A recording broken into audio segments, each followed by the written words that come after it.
Hey guys, Sendo here. So, in this video, I'll be demonstrating a new feature for sendou.ink I recently made. So, trying out a bit of a new thing here, but I think it might be cool. So, I can explain a bit about the feature and how to use it as well. So, it's called Theme Splitter. You can find it at the same place as other features. So, just on the front page, go here. So, what is this feature? This feature is something that allows you to play private battles in a bit different way than I guess most people do these days. So instead of having like a two set teams, you can actually have 8 players and then set them in teams in a bit different way I'll be demonstrating just now. But yeah, some people also call this, I believe, like 8S. So if you've seen that around, then this is basically the same thing. But yeah, it all makes sense in a bit. So just to like get this started, so basically the first thing you have to do is to list who are you playing with. So in this instance, we're playing with, I don't know, me, if I can type, and a bunch of other like, I don't know, vegetables. I don't know, because they're healthy.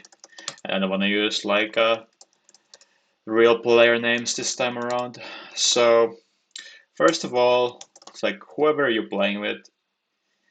I guess this would be like players from some LFG server or whatever. But the first thing to note is that you can either choose 8, 9, or 10 players. So in this instance, you could have 8 players, but think about if you have like one more player. So it doesn't have to mean that they can't play. So this system does support it, so we can have like 8 player.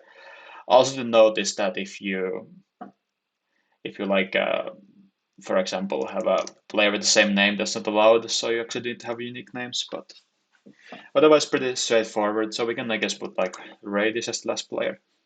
You can choose how many rounds to do with same players. So default is 2. I think that's pretty good default, but you can choose whatever you want out of this. Then you can also choose with 2 players that never been in the same team. So think about, for example, if we have 2 backlines, we might actually not want to have them in the same team because the team comp is gonna suck right away. So what you actually can do is just say mushroom and potato are backlines. So that's just like check this here. So this makes sure that mushroom and potato are never in the same team. And when you hit start, you get your first team. So then you would go in the private battle and play it out. So how it's different from in-game randomizer, where the first thing I explained was that you can choose players that are not in the same team, which can be useful in the case like if you have backline or like 2 strongest players, you always want to avoid in the same team. But just seeing what's in here. So you would like make teams according to this. Alpha team is this, Bravo team is this, Spectre is this. Then you play it out. So we say Alpha 1. We click here. Oops, was a mistake. There's an undo button as well. So if you make a mistake, you can go back. Let's say Bravo 1.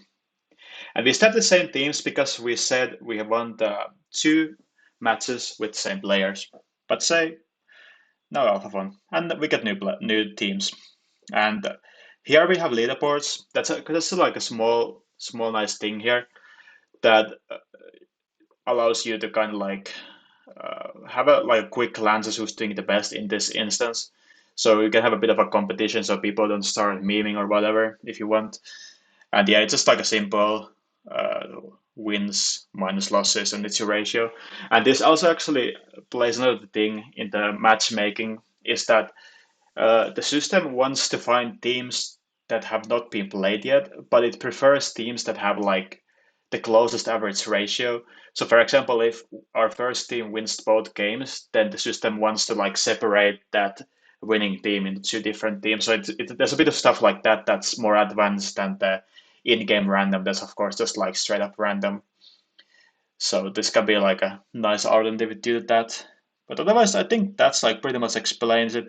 Like the major thing, like you could do in-game random, but like I just tried to explain this takes into account that the spectators. Oh yeah, another thing I forgot to mention is that actually spectators, uh, the times you spend spectating is actually get track of. So for example, I won't be spectating anymore. Like I was spectating here, but I won't be spectating anymore till everyone else has spectated at least once. So it's made fair in that way. Again, not how the in-game does it, so a bit more advanced that way. Then we have like we can copy leaderboards to clipboard. So if you want to like share it on Discord, then boom, you can, and showcase who's doing the best quickly like that. But yeah, that's pretty much it. I think this is worth trying compared to like some situations where you'd have like two pickup teams play each other. Because often, like, think about if one pickup team is much stronger than the other. Is that really good practice? I don't think so. I think it makes more sense to like like be mixing up the teams a bit, unless it's a team that's playing together more than that one time.